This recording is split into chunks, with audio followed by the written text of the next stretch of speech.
जय हिंद मेरे प्यारे दोस्तों, सक्सेस इंडियन क्लासेस में आपका एक बार फिर से स्वागत है। हमारे पास प्रश्न है कि 12 सेंटीमीटर किनारे वाले एक धातु के घन।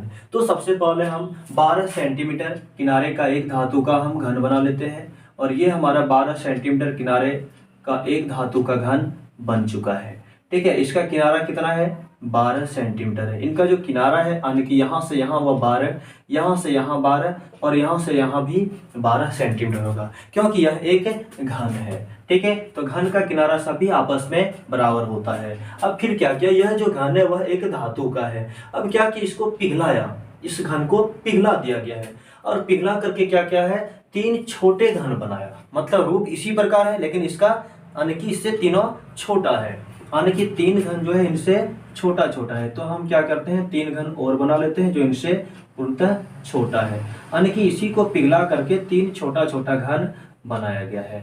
ठीक है, तो 3 घन और हमने बना लिए यहाँ पर। चलो, एक उधर नहीं हटेगा तो हम इधर बना लेते हैं। इस प्रकार से इस घन को पिघला करके 3 छोटा छोटा घन बना दिया गया है। चलो, जब छोटा घन बन गया तो क्या बोलता है, यदि 2 लघुत्तर, लघुत्तर मीन्स होता है छोटा ही घन होता है, तो 2 लघुत्तर घन का किनारा 6 सेंटीमीटर और 8 सेंटीमीटर, यानी कि इस लघुत्तर का किनारा जो है 6 सेंटीमीटर है और इसका 8 सेंटीमीटर है। तो तीसरे लघुत्तर घन का किनारा ज्ञात करें। तो ये जो तीसरा जो घन है, इस घन का किनारा कितना होगा वही हमें ज्ञात करना है। तो चलते हैं, सबसे पहले यहाँ पर हम देखें तो बात करें तो ये जो बड़ा घन है इसी को पिघला करके ये तीनों घन बनाया गया है, यानी कि इस घन का जितना आयतन होगा शेष ये तीनों घन का आयतन उतना ही होगा, यानी कि इधर एक घन का आयतन और उधर 3 घन का आयतन आपस में क्या होगा, बराबर होगा। तो सबसे पहले हम बड़ा घन का आयतन निकाल लेते हैं, यानी कि इनको हम हल करते हैं। ठीक है, और बड़ा घन का किनारा दिया हुआ है, किनारा कितना है बड़ा घन का, 12 सेंटीमीटर है।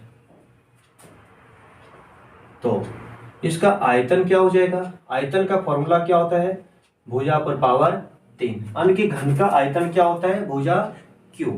तो भुजा पर पावर 3, तो भुजा कितना है, यानी कि किनारा 12 सेंटीमीटर है, तो यानी कि 12 गुना 12 गुना 12 3 बार करेंगे तो 12 गुना 12 कितना हो जाएगा, 144। 144 गुना 12 कितना हो जाएगा, 1728 हो जाएगा। ठीक है, अब गुना कर लेना, गुना करने पर कितना हो जाएगा, 1728 सेंटीमीटर क्यूब।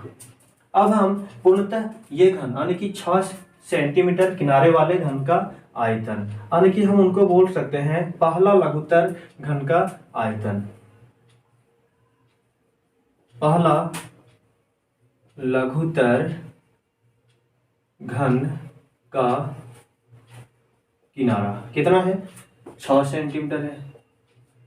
तो इसका आयतन क्या हो जाएगा, वही भुजा क्यों, तो भुजा क्यों यानी कि 6 गुना 6, फिर से तो 6 गुना 6 गुना 6 बराबर क्या हो जाएगा, 6 छक्का 36, 36 छक्का हो जाएगा 216 हो जाएगा, 216 सेंटीमीटर क्यूब। ठीक है, पुनः हम फिर क्या, यानी कि जो दूसरा घन है, ठीक है, ये जो दूसरा छोटा घन है उस घन का हम आयतन निकालेंगे, यानी कि दूसरा छोटा यानी कि लघुत्तर घन का किनारा दिया हुआ है, कितना दिया हुआ है घन का किनारा, 8 सेंटीमीटर है, तो 8 सेंटीमीटर हो गया।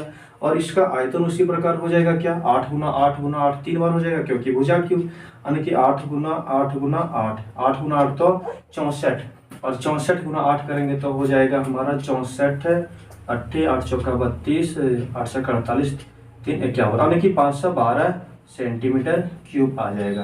यानी कि ये दूसरा घन का आयतन है, ये पहला छोटा घन का आयतन है और ये बड़ा घन का आयतन है। अब हम लोग क्या करते हैं, तीसरा घन का जो एक किनारा है ना, हम मान लेते हैं इस किनारा को क्या मान लेते हैं, x मान लेते हैं, मानने में कोई दिक्कत नहीं है, x मान लेते हैं। तो तथा तीसरा घन यानी कि जो लघु घन है, हम यहां लिख देंगे लघु, तीसरा लघुत्तर घन का भुजा या फिर जो किनारा लिखें, भुजा कितना है हमने मान लिए हैं x, ये कैसे हो गया माना। तो इसका आयतन क्या हो जाएगा जरा बताओ। आयतन तो वही होते हैं यानी कि किनारा यानी कि पावर 3, भुजा पर पावर 3, तो भुजा कितना है x है, तो x गुना x, और इस प्रकार से हो जाएगा x पर पावर 3।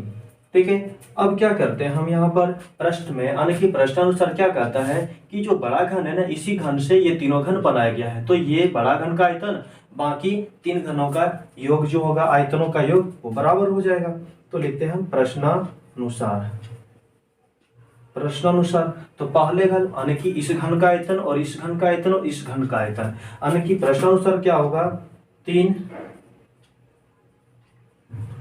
लघुत्तर घन का आयतन का योग बराबर क्या हो जाएगा, ये जो बड़ा घन है इसका आयतन, बड़ा घन का आयतन।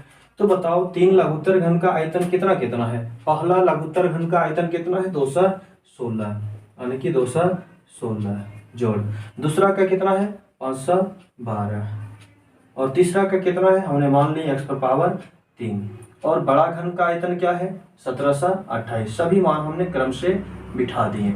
अब यहाँ से क्या करेंगे 216 और 512 को बराबर के उधर भेजेंगे, तो बराबर के इधर क्या बच गया x पर पावर 3, उधर जाएगा यानी कि उधर तो पहले 1728 है, उधर जा रहा है तो 2 यानी कि 216 और 512, तो पाए तो 700 यानी कि 728 क्या होगा उधर जाके माइनस हो जाएगा, 728 माइनस हो गया उधर जाके।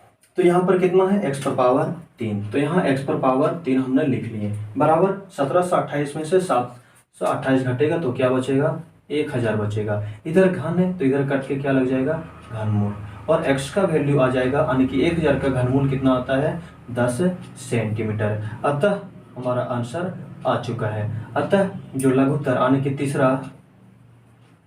तीसरा लघुत्तर घन का